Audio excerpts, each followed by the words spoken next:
दोस्तों नमस्कार। करीब 13 महीने पहले एक चिट्ठी लिखी गई थी मंडोली जेल से। Jail number 14। तारीख थी 7 अक्टूबर 2022। चिट्ठी लिखी गई थी दिल्ली के लेफ्टिनेंट गवर्नर को। और चिट्ठी में यह लिखा गया था, जो मैं आज आपको पूरी चिट्ठी पढ़ के सुनाऊंगा। इसमें यह लिखा गया था कि दिल्ली के जो जेल मंत्री हैं वो दिल्ली की जेल में एक एक्सटॉर्शन रैकेट चला रहे हैं और दिल्ली के उस समय के जो जेल सुपरिटेंडेंट थे उनके साथ मिलके बेसिक सुविधाएं देने के लिए 2 करोड़ रुपए महीना की दर से रिश्वत मांग रहे हैं। और इसको एक्सटॉर्शन कहा गया था, क्योंकि अगर आपने 2 करोड़ रुपए महीना नहीं दिए, जेल में अगर आपको आराम से रहना है, अगर पुलिस वाले आपको तंग ना करें, इन सब से अगर आपको बचना है तो आपको 2 करोड़ रुपए महीना देना होगा जेल मंत्री को। दोस्तों, ये स्थिति थी केजरीवाल सरकार की। उस समय जेल मंत्री थे सत्येंद्र जैन। और जब ये जेल में खुद चले गए, उसके बाद भी ये लगातार कैदियों से एक्सटॉर्शन मनी मांगते रहे। अब ये चिट्ठी किसने लिखी थी? ये चिट्ठी लिखी थी Sukesh Chandrashekhar.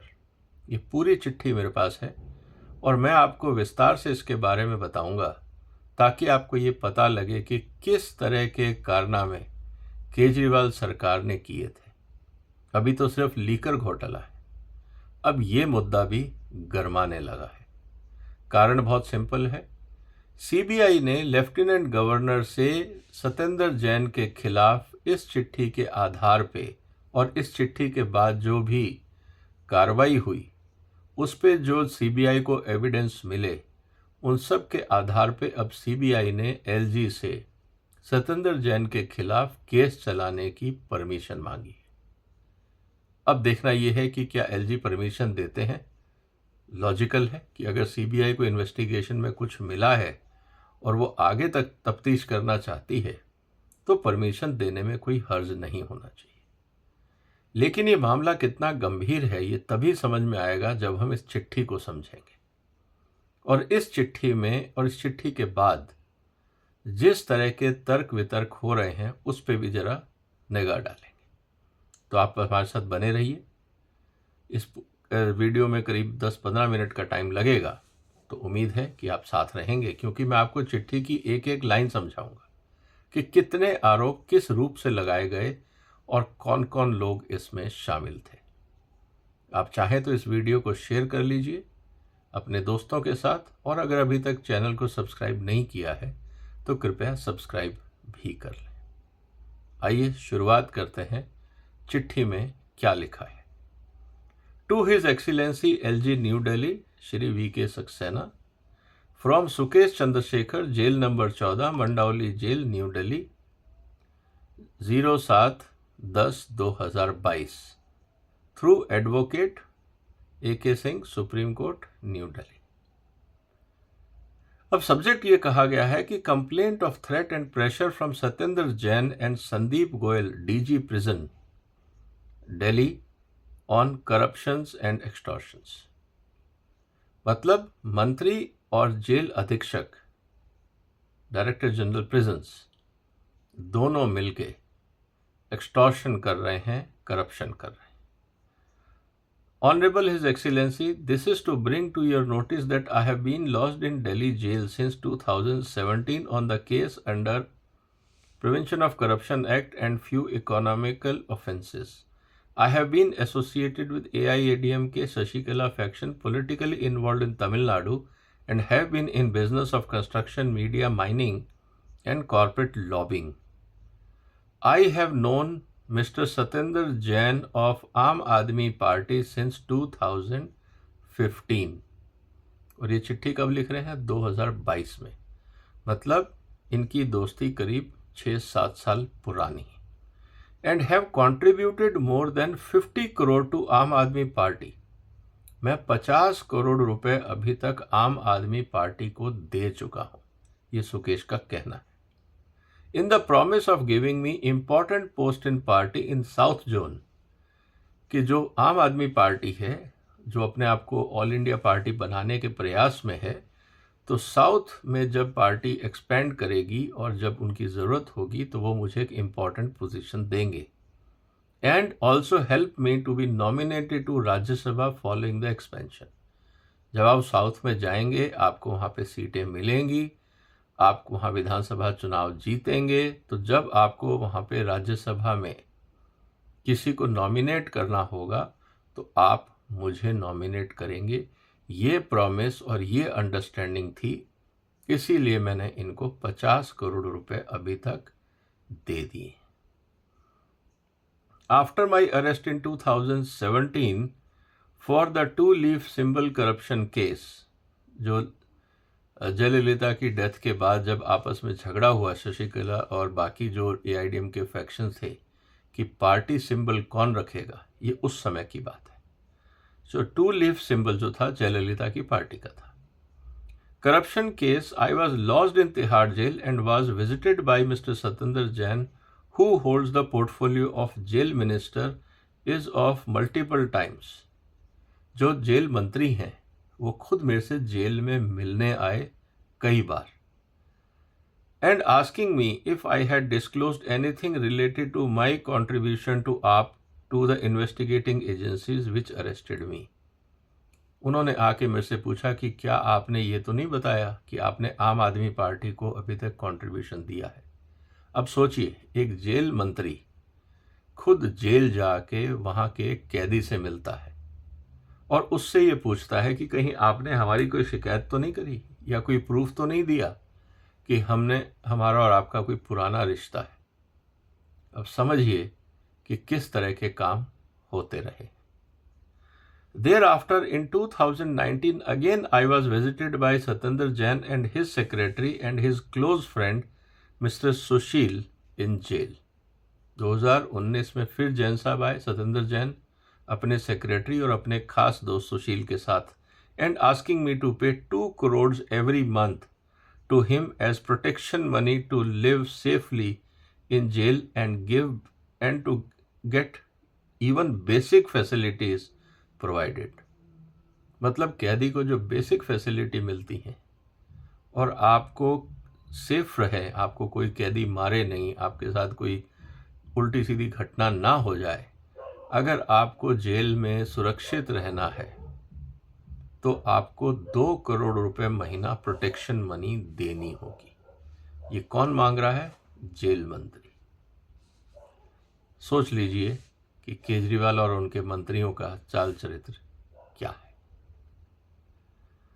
Also he asked me to pay 1.5 crore to DG prison Sandeep Goyal, who he said was a loyal associate of his. जो संदीप गोयल है, क्योंकि ये मंत्री हैं, तो जेल मंत्री को तो DG जेल अपना ही आदमी चाहिए। जिस तरह से केजरीवाल ने विजय नायर को अपना आदमी बता के पैसा एक्सटॉर्शन किया लीकर केस में, इसी तरह से सत्येंद्र जैन ने जेल में अपना एक अलग से साम्राज्य बना रखा था और उसका जो चार्ज था वो वहाँ के DG के पास था, संदीप गोयल के पास, और ये भी कहा गया कि आप 1.5 करोड़ रुपए संदीप गोयल को भी दीजिए। He forced me to pay and total amount of 10 crore in the matter of 2 to 3 months was extorted from me through constant pressure. 2 से 3 महीने में मेरे से 10 करोड़ रुपए इन लोगों ने वसूल कर लिए और मेरे पे लगातार दबाव बनाया गया। All the amounts were collected in Calcutta through his associate Chaturvedi. अब आपको पता है कलकत्ता क्यों फेमस है? हवाला ट्रांजैक्शंस, शेल कंपनीज, ये सब आम आदमी पार्टी के जो ट्रांजैक्शंस हो रहे थे और खासकर सत्येंद्र जैन के, इनका सारा रूट वाया कलकत्ता था। और यही बात सुकेश ने भी कही कि इनका एक आदमी था चतुर्वेदी, उसको हमने पैसे दिए इनके एसोसिएट के through. Hence a total of ₹10 crore was paid to Satyendra Jain and 12.5 crore to DG prison Sandeep Goyal. तो 10 करोड़ तो लिए सत्येंद्र जैन ने, 12.5 करोड़ रुपए लिए डीजी प्रिजन संदीप गोयल ने। देखिए साहब, जो चेला था वो चीनी हो गया, सत्येंद्र जैन से भी ज्यादा एक्सटॉर्शन डीजी प्रिजन ने कर लिया।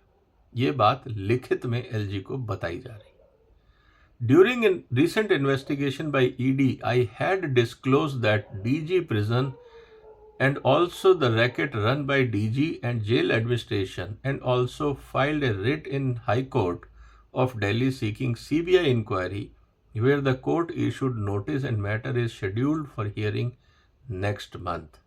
तो उनका मैंने ये शिकायत सीबीआई को भी करी, ईडी को भी करी, हाई कोर्ट को भी लिखा, और इस बार जो सीबीआई को इन्होंने चिट्ठी लिखी थी 13 महीने पहले, अब जाके सीबीआई ने 13 महीने बाद एलजी से परमिशन मांगी है सत्येंद्र जैन पे इसी मुद्दे पे केस चलाने की। Also the last month during an investigation by CBI and anti corruption bureau division 5, I had disclosed all the details of the amount paid to Satyendra Jain and Aam Aadmi Party and DG Prison, but no action has been still initiated. एक आदमी गवाही दे रहा है, proof दे रहा है, और उसको इस बात का फ्रस्ट्रेशन है कि अभी तक कार्रवाई क्यों नहीं हुई। ये बात सही है कि अगर एविडेंस है तो टाइम बाउंड मैनर में कार्रवाई क्यों नहीं हुई। मुझे लगता है हाई कोर्ट को भी और सुप्रीम कोर्ट को भी इस एंगल को एक्सप्लोर करना चाहिए कि क्या कारण था कि कार्रवाई शुरू नहीं हुई, और अगर इन्वेस्टिगेशन में ये आता है कि कार्रवाई शुरू हो गई तो स्लो कार्रवाई क्यों चली कि जब सामने वाला एविडेंस देने को तैयार है। सोचिए कि अगर एविडेंस देने वाला इस दुनिया में नहीं होता तो इस केस का क्या होता। और ये बात समझनी होगी कि जब सेंसिटिव मुद्दे होते हैं तो हमें फास्ट ट्रैक कोर्ट्स की ज़रूरत होती है, और थैंकफुली अब सुप्रीम कोर्ट ने ये बोल दिया है सारे हाई कोर्ट्स को कि पॉलिटिशियन से संबंधित जितने भी केसेस होंगे वो सब फास्ट ट्रैक पे होंगे। अब देखना ये है कि सुप्रीम कोर्ट की बात भी मानी जाती है या नहीं। As now Satyendra Jain is lodged in jail 7, अब सत्येंद्र जैन खुद जेल में है, 7 नंबर जेल में। He has been threatening me through DG Prison and Jail Administration, asking me to withdraw complaint filed in High Court, and I have been severely harassed and threatened. अब जैन साहब खुद jail में आ गए हैं अपने कर्मों के कारण। अब वो जेल में बैठ के जेल एडमिनिस्ट्रेशन से धमका रहे हैं। इस बात को आपको ध्यान रखना होगा कि केजरीवाल ने सत्येंद्र जैन से पोर्टफोलियो नहीं लिया था, उनको बर्खास्त नहीं किया था। तो जब सत्येंद्र जैन को बर्खास्त नहीं किया था और वो खुद जेल में एक अपराधी की तरह थे और उसी जेल का एडमिनिस्ट्रेशन उनके अंडर था, अब आप समझिए कि क्या विचित्र स्थिति थी कि मंत्री जेल में और जो अधिकारी मंत्री को रिपोर्ट करते हैं वो उस जेल के अध्यक्ष, अब वो मंत्री जेल में बैठ के उसी एडमिनिस्ट्रेशन के माध्यम से जेल में एक एक्सटॉर्शन रैकेट चला रहा है। क्या भारत की संसद या सुप्रीम कोर्ट इस तरह का कानून नहीं बना सकती कि कोई भी व्यक्ति किसी भी पद पे है, अगर वो जेल चला जाता है तो उसको सस्पेंड कर दिया जाए या बर्खास्त कर दिया जाए? क्योंकि अगर वो जेल में बैठ के अपनी ताकत का, अपने प्रिविलेजेस का मिसयूज करता है तो ये बहुत बड़ा समाज के लिए और देश की सुरक्षा के लिए खतरा हो सकता है। तो इस पे एक बहुत क्लियर मुझे लगता है डायरेक्शन इशू होना चाहिए। ये चीफ मिनिस्टर का डिस्क्रिप्शन नहीं हो सकता। अगर इस तरह की एक्सटॉर्शन रैकेट चल रहा है और चीफ मिनिस्टर उस मंत्री को बर्खास्त नहीं कर रहा है तो ये तो बहुत ही खतरनाक बात है। हो सकता है कि अंदर आतंकवादी भी हो सकता है कि वो मंत्री आतंकवादियों से भी इंटरेक्ट करता हो, किसको पता। और आपको पता है कि खालिस्तानी आतंकवादी और जो थोड़े दिन पहले पंजाब में हत्याकांड हुआ उसके भी मुख्य आरोपी जेल में ही थे। और अगर जेल मंत्री जेल में है तो वो खुल के हर क्रिमिनल से बात कर सकता है, उसको जेल अधिकारी कैसे रोकेंगे? क्या उस जेल मंत्री पे जेल के कानून लागू होंगे? ये आज सबसे बड़ा सवाल है। मुझे लगता है सुप्रीम कोर्ट को इस पे भी ध्यान देने की जरूरत है। Sir, I humbly request you to direct investigation agencies to file a case on my complaint, which has been also given to CBI. I am ready to give all the evidences supporting my complaint against Mr. Satinder Jain of AAP. I am also ready to record my 164 statement before learned court and judge. कि मैं तो साहब जज के सामने, magistrate के सामने 164 का स्टेटमेंट देने को तैयार हूं। दोस्तों, 164 का स्टेटमेंट जो होता है वो क्रिमिनल प्रोसीजर कोड के तहत सेक्शन 164 में कहा जाता है कि पुलिस ऑफिसर के सामने दी गई गवाही को वैलिड नहीं माना जाता, क्योंकि वो डरा धमका के भी ली जा सकती है। अगर मजिस्ट्रेट के सामने अगर कोई अपराधी या उस केस से जुड़ा हुआ कोई व्यक्ति अपने बयान देता है तो उसको वैलिड माना जाता है। और सुकेश खुद इस बात को कह रहा है कि मैं 164 धारा के तहत जो सेक्शन है उसके तहत बयान देने को तैयार हूं, मेरा बयान को रिकॉर्ड किया जाए और मैं सारे एविडेंस भी देने को तैयार हूं। तो फिर 13 महीने क्यों लगे, अब सवाल इस बात का भी। But the truth has to be out and I am not able to keep it inside me any more. I am being harassed. They, Aam Aadmi Party and their so-called honest government have to be exposed and shown that even in jail they are involved in a high level of corruption. I hereby undertake to tender full cooperation with complete honesty before any forum. Thanking you respectfully, Sukesh Chandrasekhar. अगला ये कह रहा है, जो अपराधी है वो ये कह रहा है कि साहब मैं सारे एविडेंस देने को तैयार हूं, आप लेने वाले तो बनो। और ये अपने आप को जो ईमानदार, कट्टर ईमानदार बोल रहे हैं, इनकी हकीकत आपको जानना ज़रूरी है, सबको जानना ज़रूरी है। और मैं वो हकीकत बताने को तैयार हूं, एविडेंस देने को तैयार हूं। तो दोस्तों, अब ये रिक्वेस्ट चली गई है CBI के पास कि इस इन्वेस्टिगेशन को आगे बढ़ाने के लिए CBI को इजाज़त दी जाए।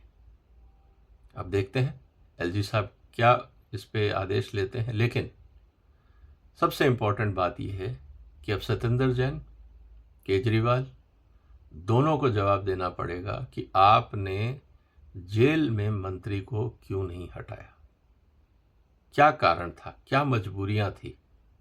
क्योंकि अगर मान लीजिए केजरीवाल सतिंदर जैन को जेल मंत्री पद से हटा देते और सतिंदर जैन अपने संदीप गोयल, जो उनका खास आदमी था, उसके साथ मिलकर, जिसको संदीप गोयल को बाद में दिल्ली सरकार जेल पद से हटाया गया और शायद बाद में उनको नौकरी से बर्खास्त भी किया गया, क्योंकि जब CBI ने इन्वेस्टिगेशन किए होंगे तो उनकी संलिप्तता पाई गई होगी। तो दिल्ली सरकार, केंद्र सरकार ने, क्योंकि IPS ऑफिसर हैं, उन्होंने संदीप गोयल को सस्पेंड भी कर दिया। अब आगे की कार्रवाइयाँ हैं। अब देखना यह है कि क्या एक और मामला कट्टर ईमानदार सरकार जो केजरीवाल की सरकार है उसको कहां तक घसीटता है पब्लिक इमेज में। सतिंदर जैन तो ऑलरेडी जेल में है। अब केजरीवाल साहब को एक और सवाल का जवाब देना होगा कि आपके राज्य में इस तरह से जेल में अगर जेल मंत्री बैठ के एक्सटॉर्शन करता है तो आपने उसको बर्खास्त क्यों नहीं किया? क्या आपको अपनी मंत्रियों की हरकत के बारे में पता नहीं था? अब केजरीवाल साहब क्या जवाब देते हैं ये भी इंटरेस्टिंग होगा। लेकिन मीनवाइल आम आदमी पार्टी की तरफ से वक्तव्य ये आया है कि ये तो बहुत ही गलत है, आप सुकेश का बयान क्यों मान रहे हैं, वो तो खुद ही एक अपराधी है। तो शायद आम आदमी पार्टी के प्रवक्ताओं को ये नहीं पता कि अपराधी भी विटनेस होता है। अपराधी भी अगर एविडेंस देता है तो उसको माना जाता है, क्योंकि जब भी क्राइम होता है उसमें एक आदमी नहीं होता, टीम होती है और सबको अपराधी माना जाता है कानून की दृष्टि में, क्योंकि सब उस अपराध में लिप्त थे। अगर हम बाकी अपराधियों के अगर बयान नहीं लेगी सरकार या पुलिस तो आप केस कैसे सॉल्व करेंगे? तो मुझे लगता है आम आदमी पार्टी फिर एक बार घबरा रही है। उनको समझ में नहीं आ रहा हाउ टू काउंटर इट। उनको ये कहना चाहिए था कि अगर सतिंदर जैन ने गलती करी है तो आप कार्रवाई करिए, लेकिन कार्रवाई ईमानदारी से होनी चाहिए। हमें न्यायालय पे भरोसा है कि अगर सतिंदर जैन के खिलाफ गलत एविडेंस होंगे तो वो बर्खास्त कर दिए जाएंगे, निरस्त कर दिए जाएंगे, उनका संज्ञान नहीं लिया जाएगा। तो ये बात अगर आम आदमी पार्टी बोलती तो समझ में आता कि सत्येंद्र जैन की पीछे कोई सच्चाई है। लेकिन हर बार घबरा के दूसरों पे आरोप लगाना और ये कहना कि अपराधी कैसे विटनेस हो सकता है, ये बड़ी हास्यास्पद स्थिति है। इसका मतलब चोर की दाढ़ी में तिनका। दोस्तों, अब देखते हैं एलजी साहब का क्या रुख होगा। उम्मीद है कि आपके सामने अब इस पूरे केस की व्याख्या मैंने कर दी है। अब आने वाले दिनों में जैसे जैसे घटनाक्रम आगे बढ़ेगा, मैं आप तक इस खबर को लाता रहूँगा और डिटेल एनालिसिस के साथ। आप इस वीडियो को शेयर कर सकते हैं, इस चैनल को सब्सक्राइब भी कर सकते हैं। फिर मुलाकात होगी एक और महत्वपूर्ण मुद्दे के साथ। तब तक वंदे मातरम।